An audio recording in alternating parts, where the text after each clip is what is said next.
Hello dear students, कैसे हैं आप लोग। आज KBPY का पेपर संपन्न हुआ। 11th एंड 12th क्लास दोनों, SA एंड S6 स्ट्रीम दोनों।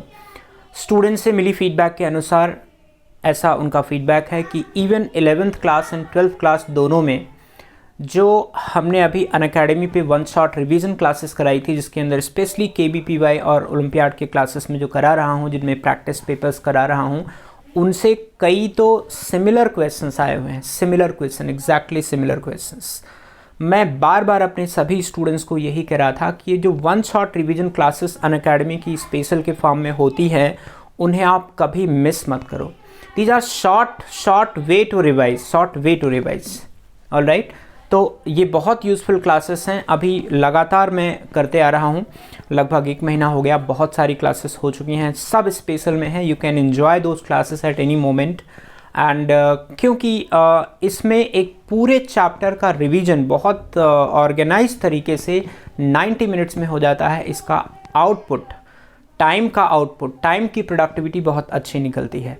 तो मैं आप सबको एडवाइस करूंगा कि अनअकैडमी पे जो भी मेरी स्पेशल क्लासेस होती हैं उसे कभी मिस ना करें। स्पेशली जो नाइट शो होता है वो बहुत इंपॉर्टेंट होता है। इसमें बहुत इंपॉर्टेंट सेशन रहता है, बहुत सारी इंपॉर्टेंट चीज़ें डिस्कस करते हैं। ऑल राइट, लगभग हर दिन हमारी एक क्लास रहती है, कभी 7 o'clock, कभी 9 o'clock। आप अपने टाइम के हिसाब से उसे अटेंड कीजिए। लाइव में ज़्यादा मज़ा आएगा आपको, और रिकॉर्डेड देखने का तो कोई बात नहीं, अगर कोई और ऑप्शन नहीं है तो रिकॉर्डेड भी देख सकते हैं। ऑल राइट, इसके अलावा मेरे कई सारे कोर्सेज अनअकैडमी पे रन कर रहे हैं।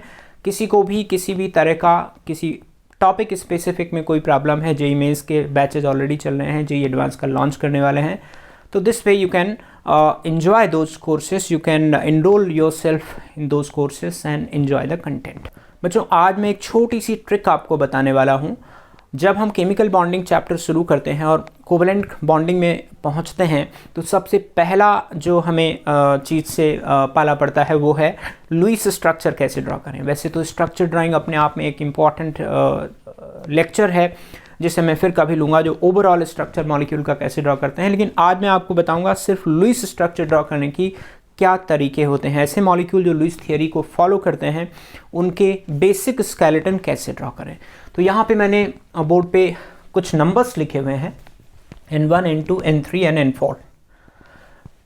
हम किसी मॉलिक्यूल के लिए नंबर कैलकुलेट करते हैं और इसकी मदद से मुझे बॉन्ड पेयर और लोन पेयर्स, यानी number of bonds and lone pairs पता पड़ जाते हैं, जिससे हम लोग एक बेसिक स्केलेटन आसानी से ड्रॉ कर लेते हैं। N1 है total number of valency electrons in all the atoms, add negative charge and subtract positive charge.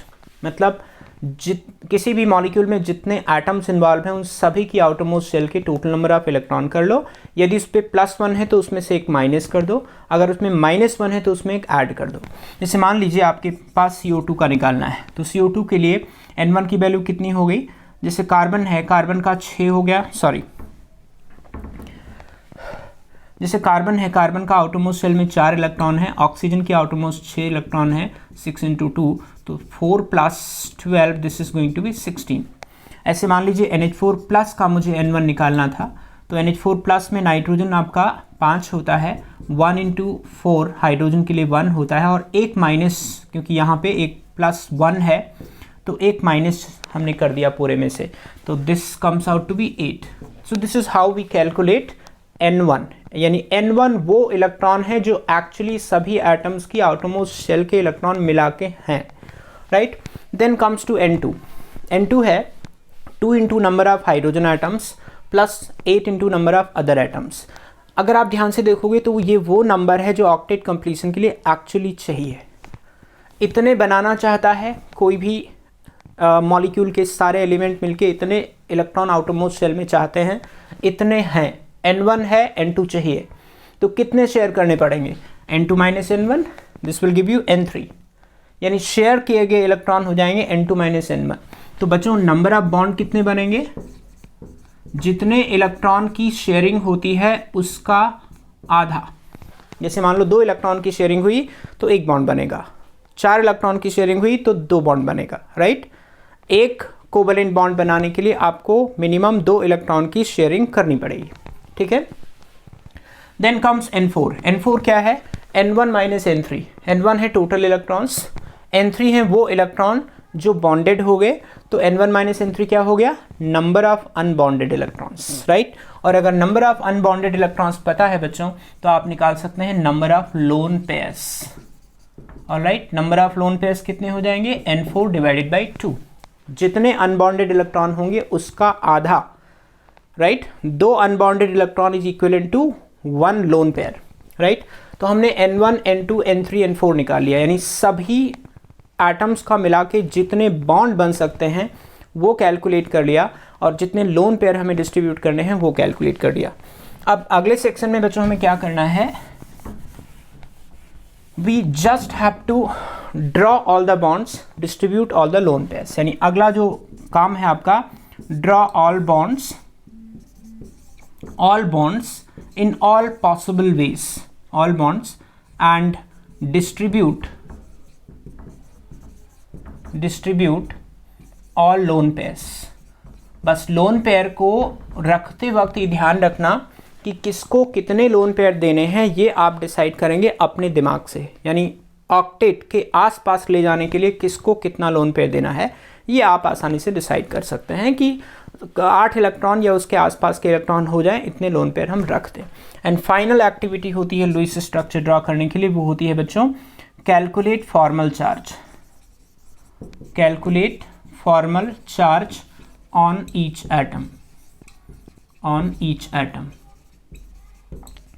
Formal charge क्या होता है, फॉर्मल चार्ज होता है number of valency electrons, number of valency electrons minus number of bonds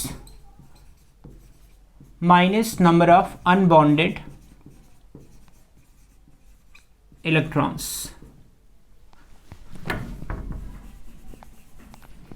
number of valency electrons minus number of bonds minus number of unbonded electrons, number of unbonded electrons। I hope you can see here, okay। Valency electron minus number of bonds, ये वो electron है जो bonding में participate करके, minus number of unbonded electron. इससे आपको उस atom पे चार्ज पता चल जाएगा और आपका काम हो गया, यानी कि आपका लुईस स्ट्रक्चर बन गया। हालांकि देखने में इसमें बहुत सारे स्टेप्स लग रहे हैं, लेकिन जब आप काम करेंगे, जब आप वाकई ड्रॉ करेंगे लुईस स्ट्रक्चर, तो इतना पेन नहीं आता है। तो चलिए पहला एग्जाम्पल लेते हैं। पहला एग्जाम्पल है आपका कार्बन डाइऑक्साइड। N1 निकालिए, कार्बन का 4 इलेक्ट्रॉन, ऑक्सीजन का 6 इलेक्ट्रॉन, तो 4 × 6, 4 + 6 × 2, this comes out to be 16। N1 8 × 3, hydrogen है नहीं और बाकी एटम्स के लिए 8 टाइम्स करते हैं तो 24 हो गया। नाउ N3 हो जाएगा आपका N2 माइनस N1, यानी 24 माइनस 16, यानी ये आ गया आपका 8। तो नंबर ऑफ बॉन्ड्स कितने हो गए बच्चों, नंबर ऑफ बॉन्ड्स हो गए 8 डिवाइडेड बाई 2 यानी कि 4। अब हमें 4 बॉन्ड बनाने हैं, लोन पेयर भी निकाल लें। N4 हो गया आपका N1 माइनस N3, तो आपका N1 है 16, N3 है आपका 8, यानी कि 8 हो गया। तो लोन पेयर हो गए 4 लोन पेयर हैं, 4 बॉन्ड हैं। कार्बन डाइऑक्साइड मॉलिक्यूल में 2 ऑक्सीजन और 1 कार्बन है। 4 बॉन्ड बनाने के 3 तरीके हो सकते हैं। ऑलराइट, अब हमें लोन पेयर डिस्ट्रीब्यूट करना है, क्योंकि मेरे पास टोटल 4 लोन पेयर हैं। कार्बन को लोन पेयर चाहिए नहीं क्योंकि उसका ऑक्टेट ऑलरेडी कंप्लीट हो चुका है। 4 हैं, दोनों ऑक्सीजन आइडेंटिकल हैं, तो मैं दोनों पे 2 लोन पेयर रख दूंगा। राइट, 2 लोन पेयर यहाँ रख दिया, 2 यहाँ रख दिया। अगर आप इसमें फॉर्मल चार्ज निकालेंगे, carbon valency electron 4, number of bond 4, lone pair 0, 4 minus 4 minus 0, 0 charge हो गया। ऑक्सीजन पे आइए, 6 minus 2 minus 4, 6 minus 2 minus 4 0 again, यानी यहाँ किसी भी एटम पे कोई चार्ज नहीं है। इसकी बात करेंगे वंस अगेन, मेरे पास 4 लोन पेयर है और क्योंकि इसके बॉन्ड्स कम है इसको मैंने 3 लोन पेयर दे दिया, और इसके बॉन्ड ज़्यादा है मैं इसको 2 लोन पेयर दे दिया, just to bring the total number of electrons close to octet. Right, ऐसे यहाँ पे मैंने 3 लोन पेयर रख दिए और यहाँ पे 1 लोन पेयर रख दिया। ठीक है, अब जब आप फॉर्मल चार्ज कैलकुलेट करेंगे, अगेन कार्बन्स 4 माइनस 0, 4 है वैलेंसी इलेक्ट्रॉन, 4 है बॉन्ड, कोई अनबॉन्डेड इलेक्ट्रॉन नहीं है, 0 चार्ज। यहाँ पे 6 - 6 - 1, नाउ कैन यू चेक, -1। यहाँ पे 6 - 3 - 2 यानी कि +1, यहाँ पे +1 आ गया। एग्जैक्टली ऐसा ही यहाँ पे भी आ जाएगा। तो ये 3 पॉसिबल स्ट्रक्चर कार्बन डाइऑक्साइड के जो लुईस थियरी को फॉलो करते हैं। क्लियर? एंड आप समझ गए होंगे अब मैं क्या बताने वाला हूँ कि इन तीनों का आपस में क्या लिंक है। All 3 are resonating structures. ये तीनों रेजोनेटिंग स्ट्रक्चर हैं। अगर आपने रेजोनेंस पढ़ा है तो आपको आइडिया होगा, इस लोन पेयर को मैं यहाँ ला सकता हूँ और इस बॉन्ड पेयर को मैं लोन पेयर में कन्वर्ट कर सकता हूँ, आपको सेकेंड स्ट्रक्चर मिल जाएगा। ऐसे उल्टा घुमा दूँ तो थर्ड स्ट्रक्चर मिल जाएगा, राइट? वो बात और है कि ये दोनों इक्विवेलेंट स्ट्रक्चर है, इक्विवेलेंट स्ट्रक्चर। ऑलराइट, तो ये 3 रेजोनेटिंग स्ट्रक्चर आपके बन गए कार्बन डाइऑक्साइड के। Let's take one more example. जैसे मान लीजिए मुझे कार्बन डाइऑक्साइड का स्ट्रक्चर बनाना है, राइट? कार्बन डाइऑक्साइड के स्ट्रक्चर में N1 कितना हो गया बच्चों? N1 कार्बन के 4 इलेक्ट्रॉन, ऑक्सीजन के 6 यानी कि 10, 4 + 6 10 हो गए। N2 हो गया 2 × 8 यानी कि 16। N3 हो गया 6 यानी कि टोटल 3 बॉन्ड्स बनेंगे। एंड N4 हो गया 10 - 6 यानी कि 2 लोन पेयर, 4 अनबॉन्डेड इलेक्ट्रॉन यानी कि नंबर ऑफ लोन पेयर्स हो गए 4/2 यानी कि 2। ऑलराइट, अब मुझे टोटल 3 बॉन्ड बनाने हैं और 2 लोन पेयर हैं। तो 2 एटम के बीच में 3 बॉन्ड बनाने का तो एक ही तरीका है, जस्ट 3 बॉन्ड बना लीजिए, ठीक है? अब हमारे पास 2 लोन पेयर हैं, एक मैं इस ऑक्सीजन को दे दिया, इस कार्बन को दे दिया। ऐसा नहीं कर सकता कि मैं किसी एक को 2 दे दूं, वरना ऑक्टेट से बहुत दूर एक चला जाएगा और एक बहुत पास आ जाएगा, मतलब कुछ ज़्यादा ही पास आ जाएगा। तो एक एक लोन पेयर यहाँ पे बांट दिया। अब मुझे यहाँ पे फॉर्मल चार्ज निकालना है। चेक, कार्बन का 4 - 4 - 2, 4 - 3 - 2, 4 - 3 - 2, 4 valency electron, 4 bond, 2 unbonded electron, कितना हो गया? -1। यहाँ पे ऑक्सीजन के लिए 6 - 3 - 2 यानी +1, यानी कार्बन मोनोऑक्साइड के स्ट्रक्चर में आपको ऐसा मिलेगा, यहाँ प्लस यहाँ माइनस। और आप लोग समझते हैं कभी ऐसी सिचुएशन आई तो हम एक बॉन्ड को, एक कोवेलेंट बॉन्ड को कोऑर्डिनेट से रिप्लेस कर देंगे। ऑलराइट, एक कोवेलेंट बॉन्ड को कोऑर्डिनेट से रिप्लेस कर दिए। क्लियर है बच्चों?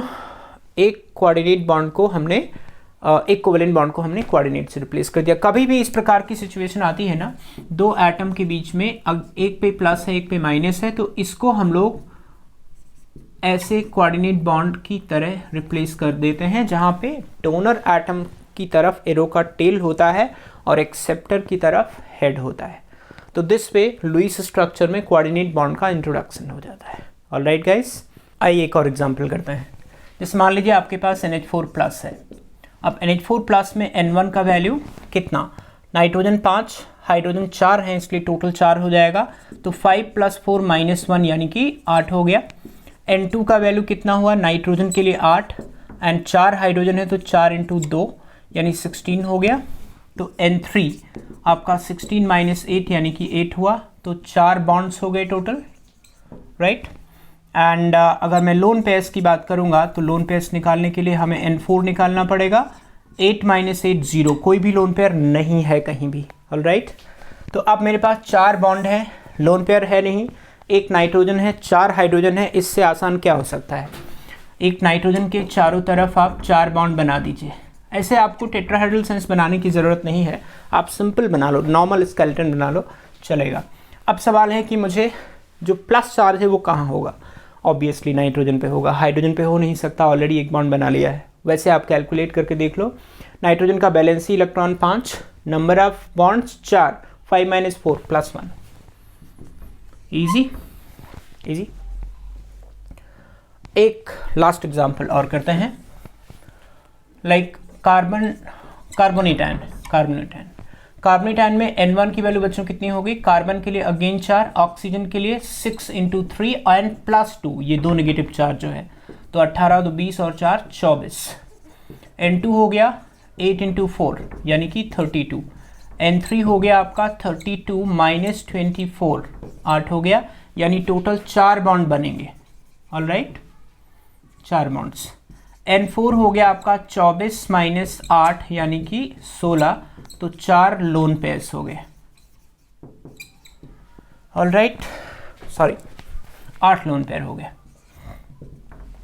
अब मुझे 4 बॉन्ड बनाने हैं और उनमें 8 लोन पेयर बांटने हैं। तो हम कार्बोनेट ऑक्स में कार्बन सेंट्रल एटम है, आप लोग को पता ही है, तो कार्बन के चारों तरफ हमने 3 ऑक्सीजन यू डाल दिए और एक जगह डबल बॉन्ड कर दूंगा। दैट्स इट, 4 बॉन्ड बन गया। इससे बेहतर कोई तरीका हो नहीं सकता। डबल बॉन्ड आप यहाँ भी बना सकते हैं, यहाँ भी बना सकते हैं, रेजोनेंस हो जाएगा, 3 स्ट्रक्चर बन जाएंगे, इक्विवेलेंट स्ट्रक्चर। अब अगर मेरे पास टोटल 8 लोन पेयर हैं तो मैं क्या करूँगा, इनको मैं 3 दे दिया। आपको पता है इनके पास कम इलेक्ट्रॉन है, गरीब हैं, तो इनको ज़्यादा लोन पेयर मिलना चाहिए ताकि इनका भी पेट भरे, और इसको मैंने 2 दे दिया। ऑलराइट, अब अगर आप यहाँ पे फॉर्मल चार्ज निकालने की बात करेंगे, कार्बन पे तो कुछ करना ही नहीं है। 4 बॉन्ड बन गया तो लोन पेयर आएगा नहीं, चार्ज आएगा नहीं। 4 बॉन्ड बन गया, लोन पेयर नहीं है, चार्ज नहीं है। ऑक्सीजन की बात करें, 6 minus 2 minus 6, valency electron, number of bond, number of unbonded electron, 6 minus 2 minus 4, 0। Alright, यहाँ पे 6 माइनस 6 माइनस 1 यानी कि -1, यहाँ भी -1, आइडेंटिकल है इसलिए। तो टोटल जो हमारा, अब यहाँ पे आप 2 और स्ट्रक्चर बना सकते हैं, एग्जैक्टली इक्विवेलेंट स्ट्रक्चर। यहाँ पे नेगेटिव आप इन दोनों पे रख दो, यहाँ डबल बॉन्ड रख दो या यहाँ डबल बॉन्ड रख दो, तो वो इनके रेजोनेटिंग स्ट्रक्चर हो जाएंगे, जिसकी हेल्प से आप बॉन्ड ऑर्डर निकाल सकते हो, एवरेज नेगेटिव चार्ज लगा सकते हो किसी भी ऑक्सीजन एटम पे। Alright guys, this is how we can draw Lewis structure of a molecule. वो बात और है कि ये लुईस स्ट्रक्चर ड्राइंग का जो मेथड है कुछ कुछ जगह नहीं लगता है। कहाँ नहीं लगता है, let me tell you. Limitations, पहली बात, odd electron molecules. Odd electron molecules इस थियरी को नहीं फॉलो करते। जैसे NO हो गया, NO2 हो गया, ये इस थियरी को नहीं फॉलो करेंगे। इसमें total number of electrons odd हो जाएंगे और हमारा पूरा खेल ही पेयर्स पे बेस्ड है, चाहे वो बॉन्ड पेयर हो या लोन पेयर हो। राइट, तो ऑड इलेक्ट्रॉन मॉलिक्यूल्स इस थियरी को ओबे नहीं कर सकते। आप लुईस थियरी के हिसाब से स्ट्रक्चर नहीं बना सकते। इसके अलावा हाइपरवैलेंट मॉलिक्यूल्स। हाइपरवैलेंट मॉलिक्यूल्स, हाइपरवैलेंट मॉलिक्यूल्स क्या होते हैं, जिनमें सेंट्रल एटम के पास 8 से अधिक इलेक्ट्रॉन होते हैं, containing more than 8 electrons in outermost cell, right। ऐसे ही हाइपोवैलेंट कंपाउंड्स, हाइपरवैलेंट के एग्जांपल्स आप ले सकते हो, लाइक PCl5 है, SF6 है, एटसेट्रा, जिनमें आउटरमोस्ट सेल में 8 इलेक्ट्रॉन से अधिक इलेक्ट्रॉन्स होते हैं। ऐसे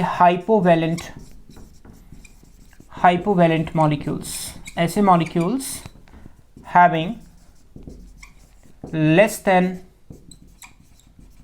8 electrons at in outermost cell of central atom, right, central atom. जैसे एग्जाम्पल के तौर पे आपका बोरॉन के ज़्यादातर कंपाउंड्स हो गए, BF3 हो गया, BeCl2 हो गया।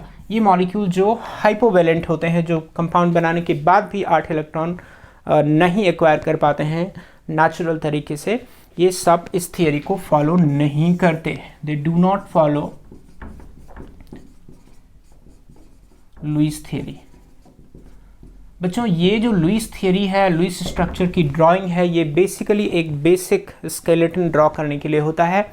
इसका कोई बहुत बड़ा पर्पस नहीं है, क्योंकि आप इससे ना तो मॉलिक्यूल की ज्योमेट्री प्रेडिक्ट कर सकते हो, ना ही शेप बता सकते हो। खाली एक बेसिक स्ट्रक्चर ड्राइंग का एक तरीका है, और एज पर NCERT कई बार ये सवाल पूछा भी जाता है, एंड कई जगह अपने को हेल्प करता है। अगर हमें बेसिक स्ट्रक्चर पता हो तो हम बेसिक हाइब्रिडाइजेशन निकाल लेते हैं, राइट। तो ये आप सबको आना चाहिए। तो I thought today it was Sunday, let's share some knowledge, some small trick for the children to be benefited. I hope आप लोग को मज़ा आया होगा। Thank you very much for joining me. See you in the next lecture. Bye bye.